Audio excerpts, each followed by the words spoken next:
రైతు సోదరులకు నమస్తే అండి. నా పేరు శ్రీనివాస్. నేను విక్టర్ బయోజెనెటిక్స్లో సేల్స్ ఆఫీసర్గా చేస్తున్నాను. నా హెడ్ క్వార్టర్ వచ్చేటప్పటికి గుంటూరు. ఈరోజు మనం మంగళగిరి సమీపంలోని కొరగలు గ్రామంలో ఉన్నాము.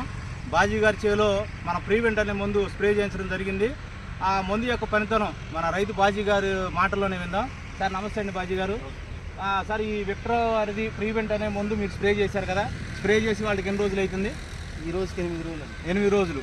అంటే మీరు ఇది స్ప్రే చేసిన తర్వాత ఈ రోజుకి ఏమైనా మందు కొట్టారా? లేదు. ఇది కొడటం వల్ల మీకు ఏమేమి కంట్రోల్ అయ్యి ఒక్కసారి మా రైతు సోదరులకు ఒకసారి చెప్పండి సార్. ఇది వాడటం వల్ల అండి మాకు ఫస్ట్ గుగ్గురు ఉంది. మాకు పుల్లుడు అని చెప్పేసి ఎర్ర మొక్క ఇలా గుత్తులు అయిపోవడం, మొత్తం పెరంతా మొత్తం వెళ్ళిపోద్ది, ఏం ఉండవు అసలు. ఇలా అసలు ఈ గెల అనేది అసలు ఏమి ఉండదు, మొత్తం గుత్తులు ఒక్క నైట్లోనే శుభ్రంగా అయిపోద్ది, అసలు ఏమి.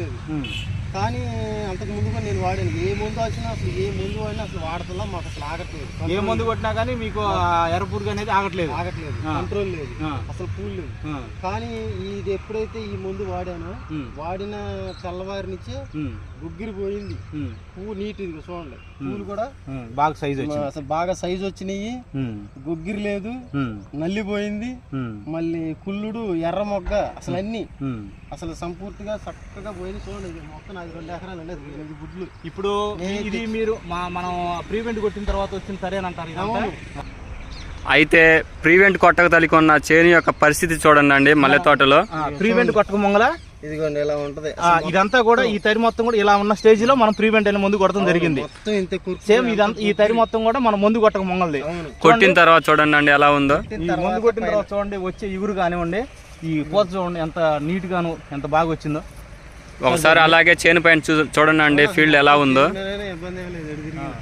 రిజల్ట్ చూడండి అండి. ప్రీవెంట్ కొట్టిన 8 రోజులకి వాళ్ళకి 8 రోజులు మనం కొట్టి 2 ఎకరాల్లో మీరు మొత్తం తిరిగినా సరే ఇంతే ఉంటుంది. ప్రీవెంట్ యొక్క పనితీరు మీరు ఒక 4 చెప్తారండి. చెప్తానండి.